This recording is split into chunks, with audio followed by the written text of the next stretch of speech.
Good morning. My name is Jenny Hobbs, and I serve as the president on your DuPage UU Church Board of Trustees. We want to welcome everyone this morning to our open and inclusive virtual community. As Unitarian Universalists, we hold that there are many spiritual paths to truth and meaning, and pledge to support one another as we explore these paths. We are so glad you were able to find us and join us for our live stream service today. Please check the church website at www.dupageuchurch.org for updates. If you search under DuPage UU Church on Facebook, you will find a number of ways to be in community with us as well. So today, join us for coffee. Please join us today for virtual coffee hour after the service. The Zoom link is in the order of service and on the members tab of our website. You may join us around 11:30 a.m. and at 11:45, we will break into small groups of 4 or 5 people chosen at random. Chat with old friends or make new ones. We hope to see you there. And I have one more special announcement. Unfortunately, due to the unfavorable weather, today's picnic has been rescheduled for next Sunday. So please check your email or Facebook for details on next week's picnic. Thank you.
We light our chalice this morning for direct experience of that transcending mystery and wonder affirmed in all cultures, which moves us to a renewal of the spirit and an openness to the forces that create and uphold life.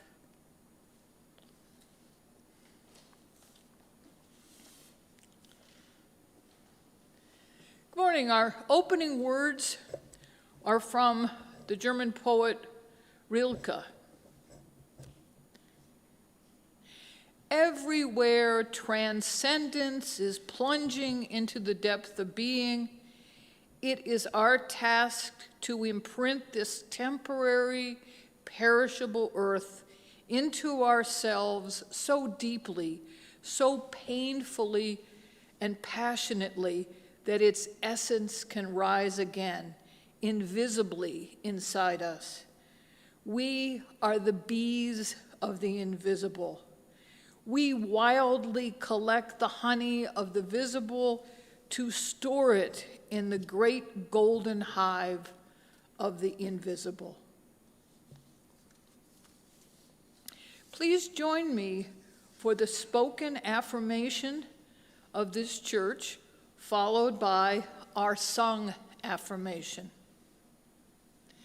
Love is the spirit of this church, and service its law. This is our great covenant, to dwell together in peace, to seek the truth in love, and to help one another.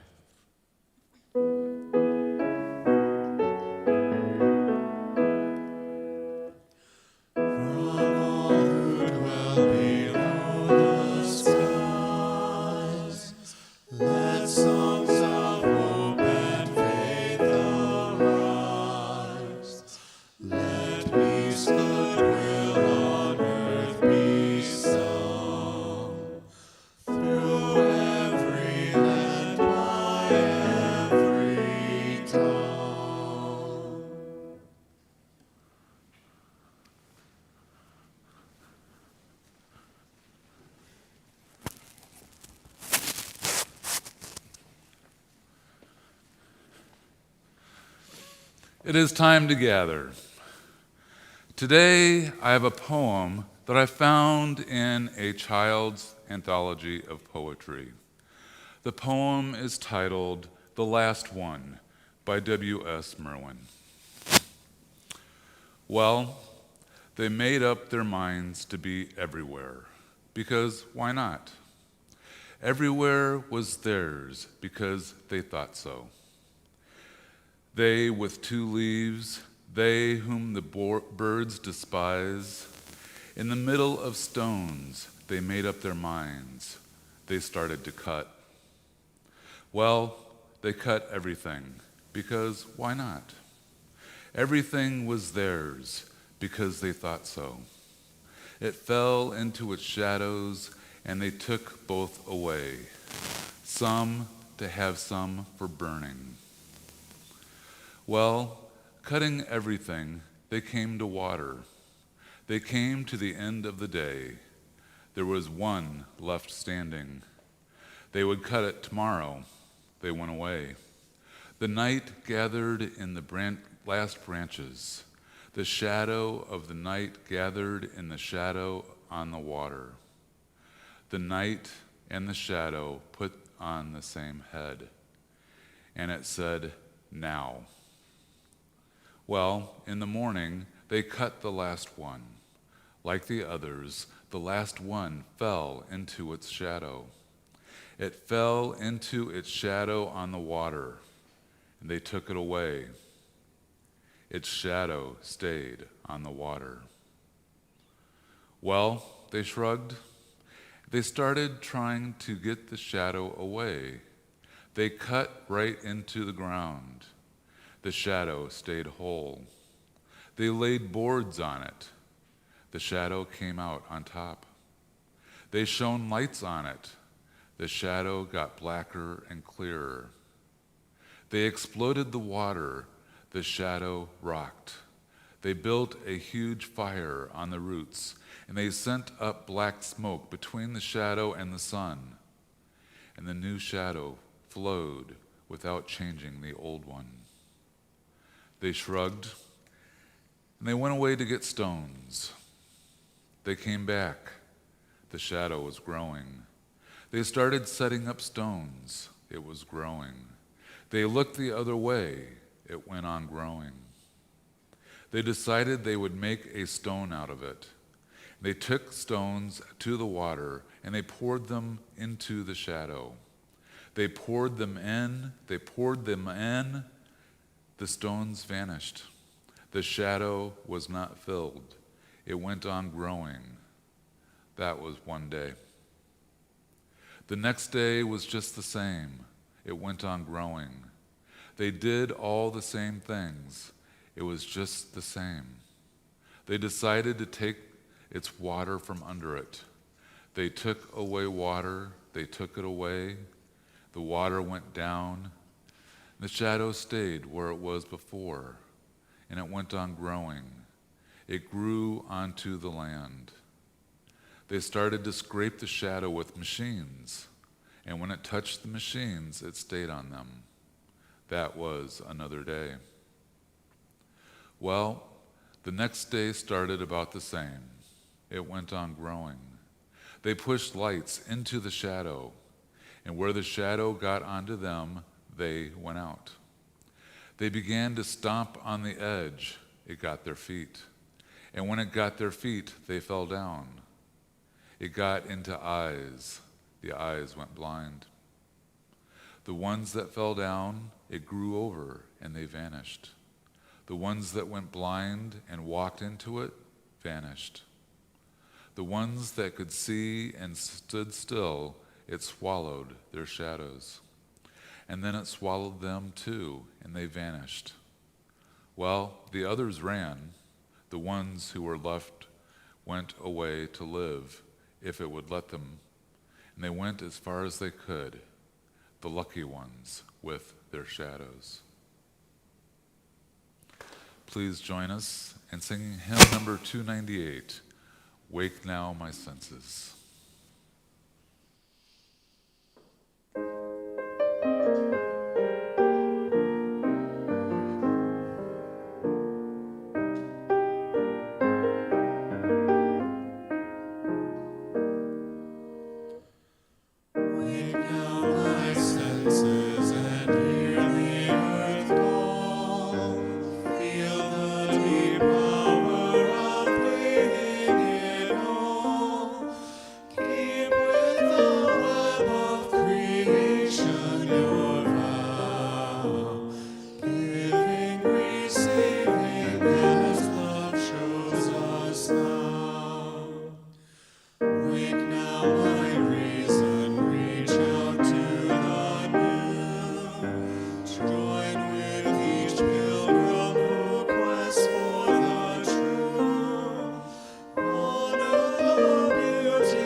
Take as your neighbor, both stranger and friend, praying and striving their hardship to end. Wake now my conscience with justice thy guide. Join with all people whose rights are denied. Take not for granted a privileged grace, that love embraces the whole human race. Wake now my vision of ministry clear, brighten my pathway with radiance here. Mingle my calling with all who will share. Work toward a planet transformed by our care.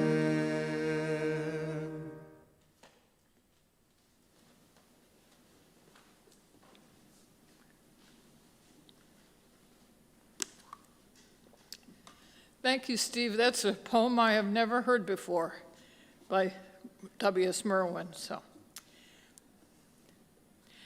I'm going to do something a little bit different. I'm going to read you some poems, and I'm going to read each one twice with a slight different speed or tempo. These are all poems by W.S. Merwin. The first one is from 2016, from his last book, Black Cherries. Late in May, as the light lengthens towards summer, the young goldfinches flutter down through the day for the first time to find themselves among fallen petals, cradling their day's colors in the day's shadows of the garden beside the old house. After a cold spring with no rain, not a sound comes from the empty village as I stand eating the black cherries from the loaded branches above me, saying to myself, remember this.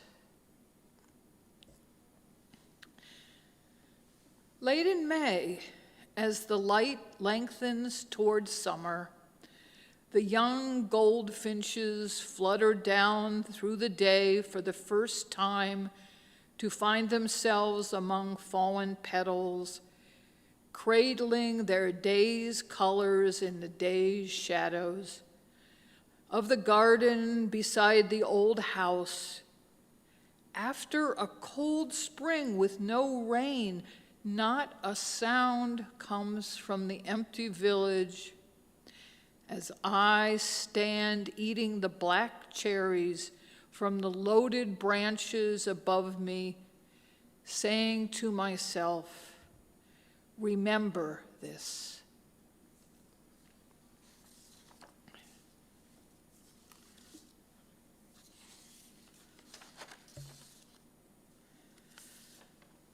This poem is called The Present, and it's also from 2016, his last book. The Present.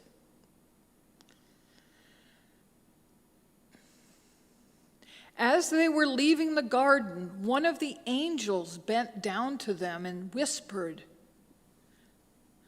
I am to give you this as you are leaving the garden. I do not know what it is or what it is for, what you will do with it. You will not be able to keep it, but you will not be able to keep anything. Yet they both reached at once for the present, and when their hands met, they laughed.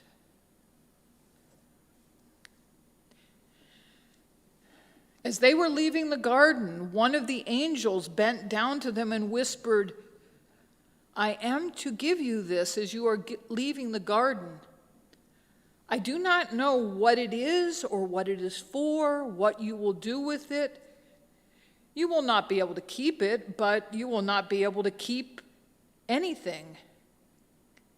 Yet they both reached at once for the present, and when their hands met, they laughed.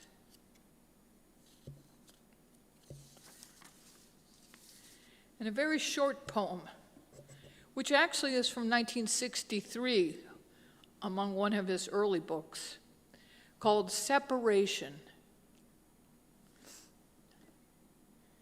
Your absence has gone through me like a thread through a needle.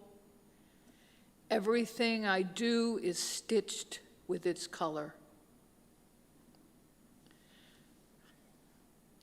Your absence has gone through me like thread through a needle. Everything I do is stitched with its color.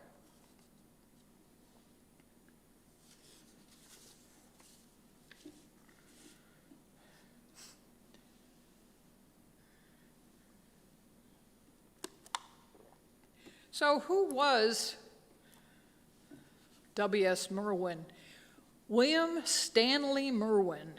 Turns out that's the name of my father and Robert's father. William Stanley Merwin was born in 1927, which puts him a generation ahead of me, a few years younger than my parents. He grew up in Union City, New Jersey, and Scranton, Pennsylvania. His father was a Presbyterian minister, sort of a strict, angry man, but William was often read to from the King James Bible. His mother, according to the story, was orphaned young and also suffered from the deaths of her brother and Merwin's older brother, who died in infancy. William describes both of them as closed in, shut off, uncurious people. At age 16, he got a scholarship to Princeton to study literature. He was working in the stable and wearing secondhand clothes.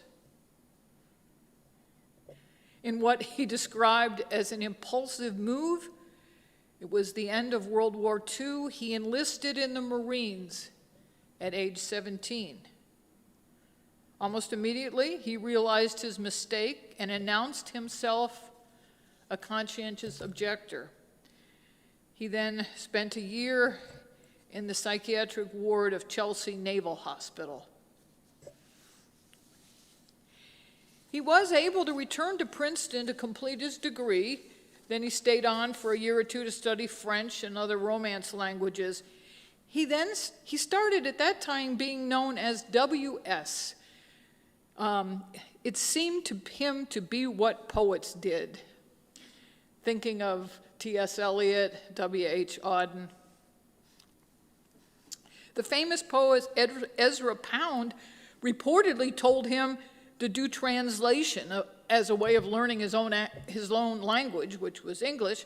For many years, he lived in Europe, restored an old French farmhouse with his second wife, and he did just that, lots of translations.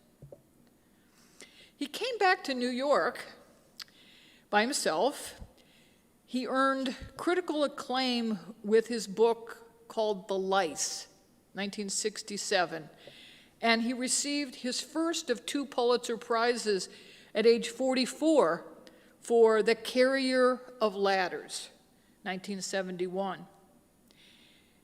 So the prize money, it was kind of a scandal. He donated the prize money from the Pulitzer to anti-Vietnam War causes, stating, "If I had behaved in the circumstances as though I thought that the only permissible response to the award was silence, there would have been real grounds for questioning my respect for those connected with the giving of it. Is it, after all, dishonoring the present distinction to use it to register once in an abhorrence at being swept along, as we are, and most of the time anonymously, in this evil?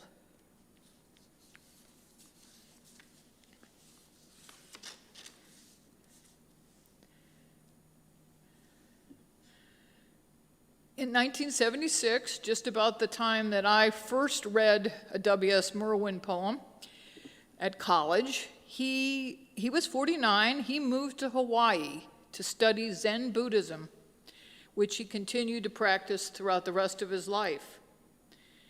He found himself living on and restoring an old pineapple plantation on the island of Maui. Actually, the town is called Haiku.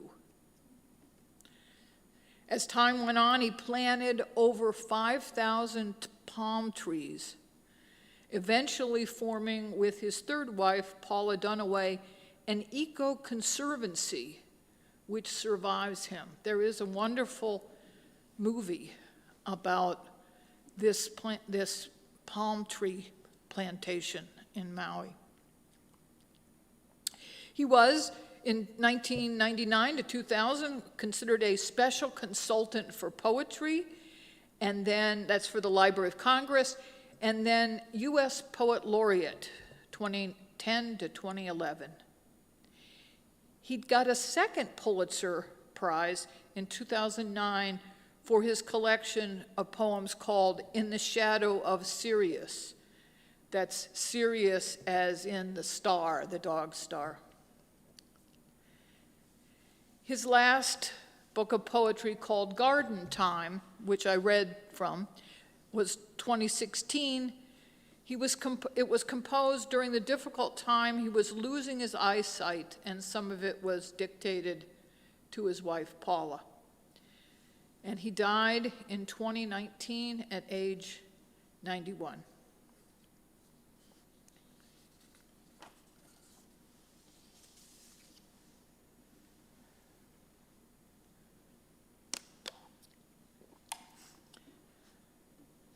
I'm going to read a poem from 1988 called Thanks. And I'd like to read it twice, and then I'd like us to go right into a period of silent meditation or contemplation right after the second time I finish the poem. Thanks. Listen, with the night falling, we are saying thank you. We are stopping on the bridges to bow from the railings. We are running out of the glass rooms with our mouths full of food to look at the sky and say thank you. We are standing by the water, thanking it, standing by the windows, looking out in our directions, back from a series of hospitals, back from a mugging. After funerals, we are saying, thank you. After the news of the dead, whether or not we knew them, we are saying, thank you. Over telephones, we are saying, thank you. In doorways, and in the backs of cars and in elevators, remembering wars and the police at the door and the beatings on the stairs, we are saying thank you. In the banks, we are saying thank you. In the faces of the officials and the rich and of all who will never change, we go on saying thank you, thank you. With the animals dying around us, taking our feelings, we are saying thank you. With the forest falling faster than the minutes of our lives, we are saying thank you. With the words going out like cells of a brain, with the cities growing over us, we are saying Thank you, faster and faster. With nobody listening, we are saying thank you. Thank you, we are saying and waving, dark though it is.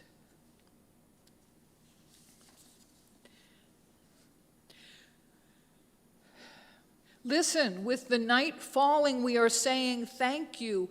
We are stopping on the bridges to bow from the railings. We are running out of the glass rooms with our mouths full of food to look at the sky and say thank you. We are standing by the water thanking it, standing by the windows looking out in our directions. Back from a series of hospitals, back from a mugging after funerals, we are saying thank you. After the news of the dead, whether or not we knew them, we are saying thank you. Over telephones, we are saying thank you in doorways and in the backs of cars and in elevators, remembering wars and the police at the door and the beatings on stairs. We are saying thank you.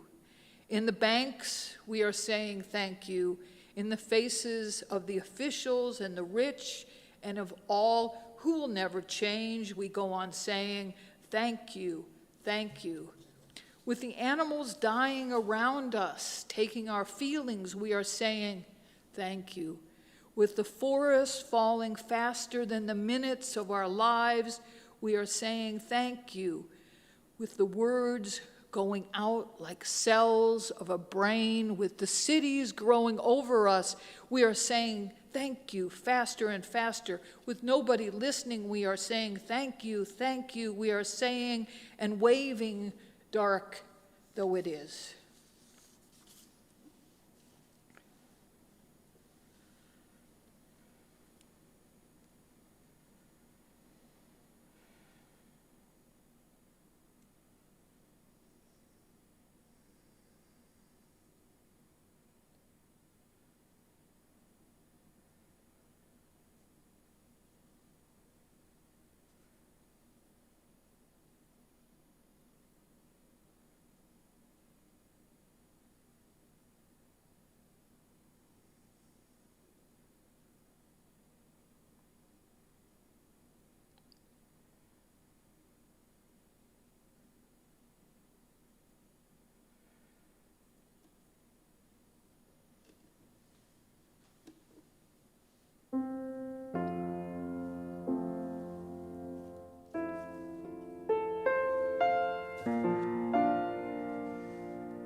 As you may have known from the poem that Steve wrote, W.S. Merwin was also very interested in ecology and preserving our natural world. This poem is actually from 1967, from the book that I mentioned called The Lice, and it's for a coming extinction, and it's addressed to a whale.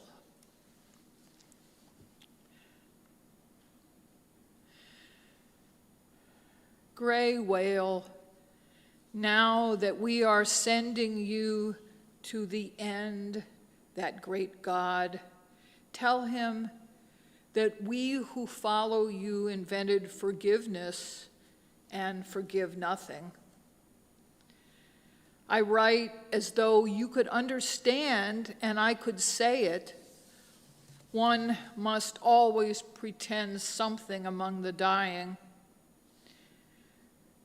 When you have left the seas nodding on their stalks, empty of you, tell him that we were made on another day. The bewilderment will diminish like an echo winding along your inner mountains, unheard by us, and find its way out, leaving behind it the future, dead and ours. When you will not see again the whale calves trying the light, consider what you will find in the black garden and its court.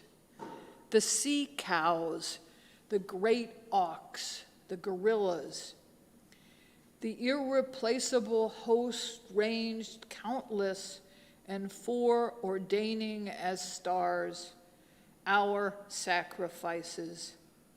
Join your word to theirs. Tell him that it is we who are important.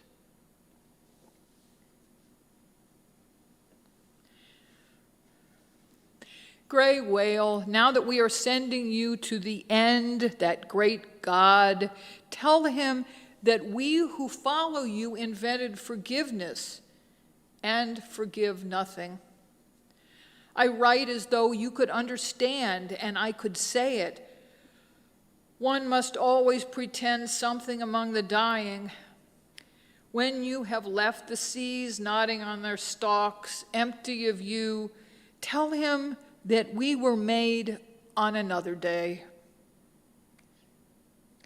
The bewilderment will diminish like an echo winding along your inner mountains, unheard by us, and find its way out, leaving behind it the future, dead and ours.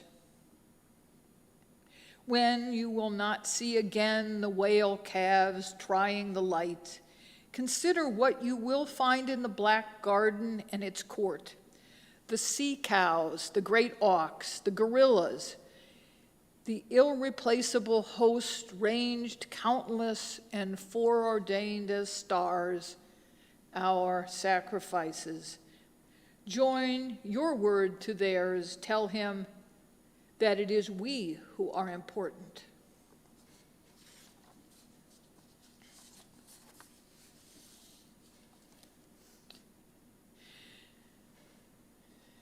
You may have noticed that the poems don't have a lot of punctuation. And what he wrote was that punctuation nails the poem down on the page. When you don't use it, the poem becomes more a thing in itself, at once more transparent and more actual. For similar reasons, W.S. Merwin said he only uses recycled paper for his writing, which he always does by hand. I can't imagine ever writing anything of any kind on a machine. I've never tried to either write poetry or prose on a typewriter. I like to do it on useless paper, scrap paper, because it's of no importance. If I put a nice new sheet of white paper down in front of myself and took up a new, nicely sharpened anything, it would be instant inhibition. I think, so now what? if you listen to a recording of W.S. Merwin read his poems, which there are a few of them on the internet, echoes, one of the poetry archives said, echoes of the pulpit can be heard in his incantatory reading style, and his voice finds natural pauses for breath in the poems. I was trying to do that for you too. The absence of punctuation on the page means both that the final edit is in the performance, and conversely, there is no final edit because the performance might be different each time and with each recording.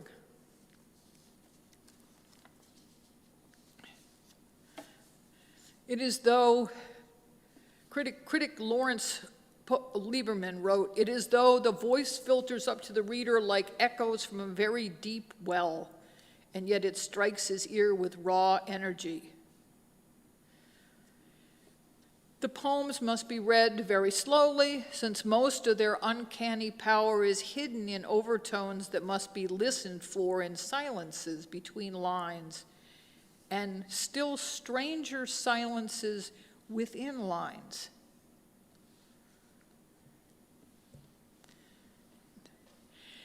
If you check his obituary in the New York Times, written by a woman named Margaret Fox, she calls him the poet of life's damnable evanescence. What words? Damnable evanescence. She says the themes that preoccupied Mr. Merwin were keenly were those that haunt nearly every poet: the earth, the sea, and their creatures, the cycle of the seasons, myth and spirituality, personal history and memory, and above all, life and its damnable evanescence. Yet there was about his work an intensity of purpose, heightened by a formal style not quite like anyone else, that his champions maintained gave it a fervor often described as oracular. That's an oracle. The Atlantic Monthly said, the intentions of Merwin's poetry are as broad as the biosphere, yet as intimate as a whisper.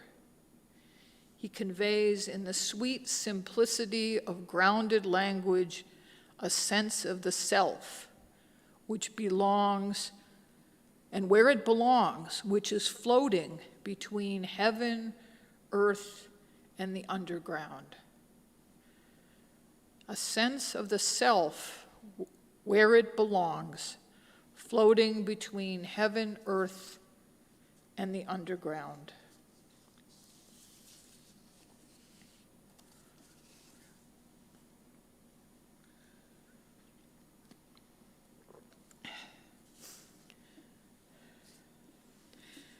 I'm going to read you the poem that, if anyone were to ever ask me, what is your favorite poem of all time? It would be this poem by W.S. Merwin. And thinking about that is what brought me back to reading Merwin over the past year.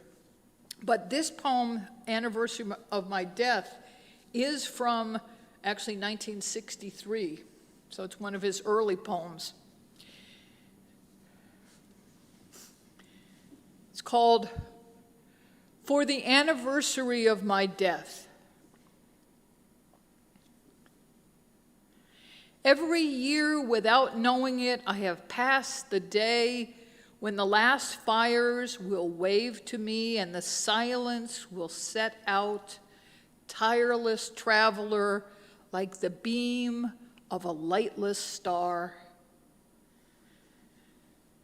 Then I will no longer find myself in life as in a strange garment, surprised at the earth and the love of one woman and the shamelessness of men, as today, writing after 3 days of rain, hearing the wren sing and the falling cease, and bowing not knowing to what.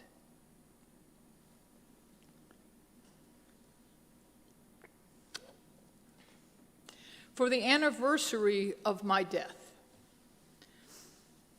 Every year without knowing it, I have passed the day when the last fires will wave to me and the silence will set out, tireless traveler, like the beam of a lightless star. Then I will no longer find myself in life as in a strange garment, surprised at the earth and the love of one woman and the shamelessness of men, as today, writing after 3 days of rain, hearing the wren sing and the falling cease, and bowing, not knowing to what.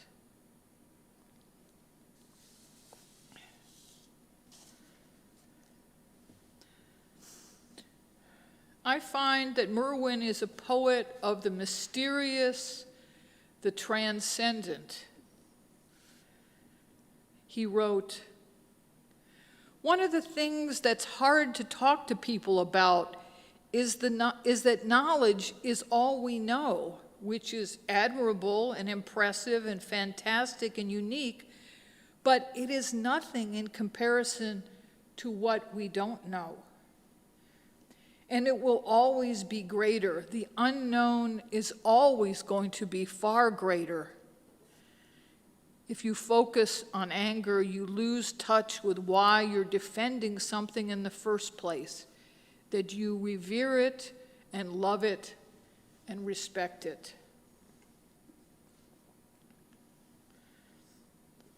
One commentator notes that a life of stillness and meditation has led Merwin's work to become increasingly more philosophical. I would call it spiritual.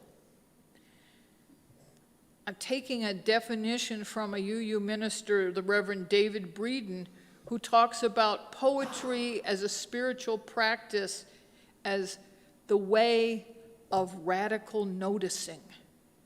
The way of radical noticing, which to me sums up W.S. Merwin.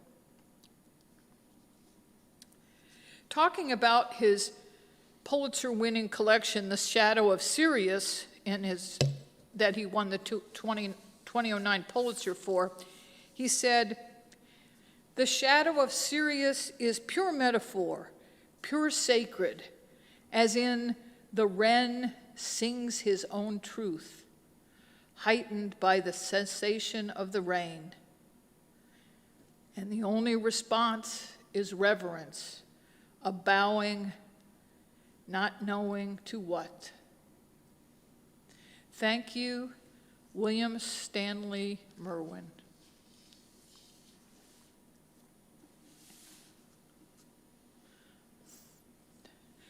Once a month, our offering, our collection, benefits a local not-for-profit whose mission aligns with our congregation's values.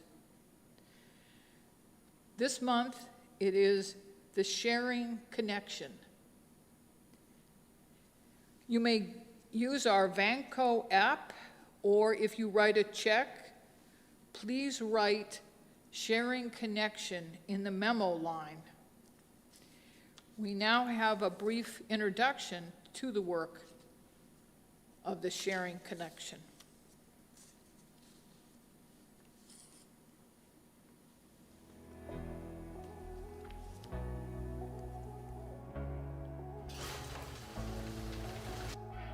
My idea was very simple: to bring neighbors together to help another neighbor in need with things that we had but no longer needed.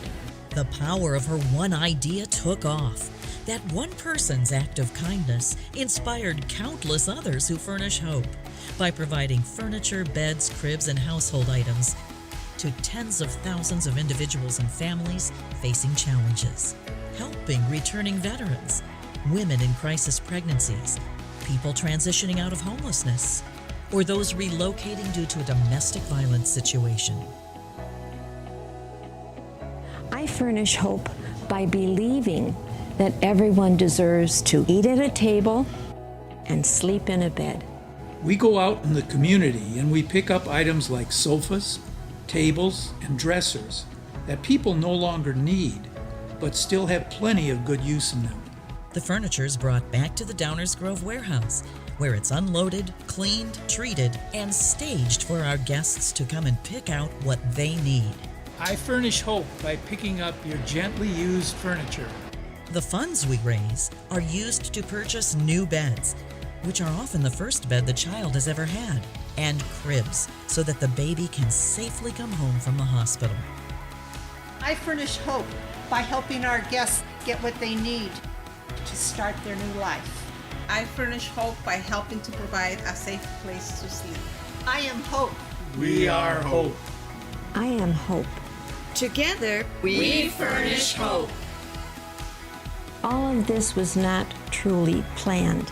It started with one act of kindness. Will you join us? Because there's always more to be done.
Please join in our closing hymn, which is my favorite hymn, For All That Is Our Life.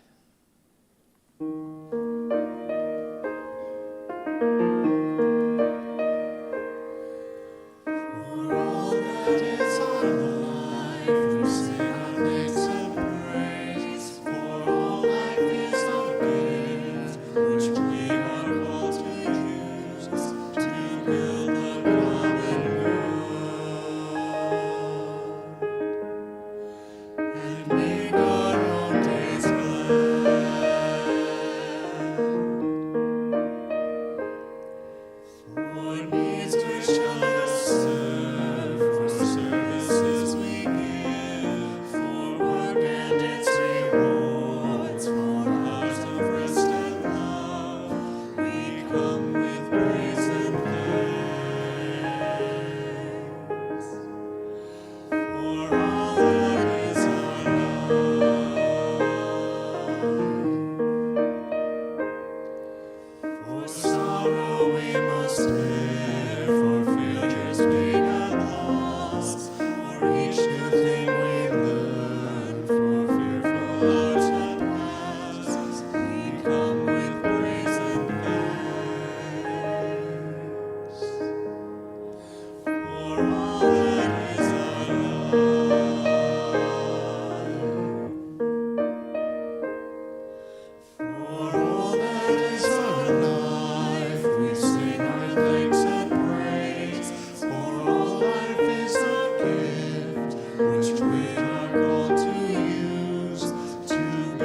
W.S. Merwin was once asked what social role a poet plays, if any, in our society.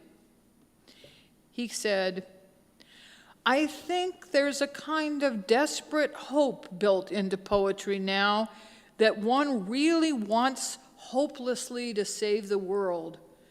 One is trying to say everything that can be said for the things that one loves while there's still time.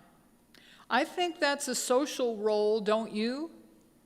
We keep expressing our anger and our love, and we hope, hopelessly perhaps, that it will have some effect."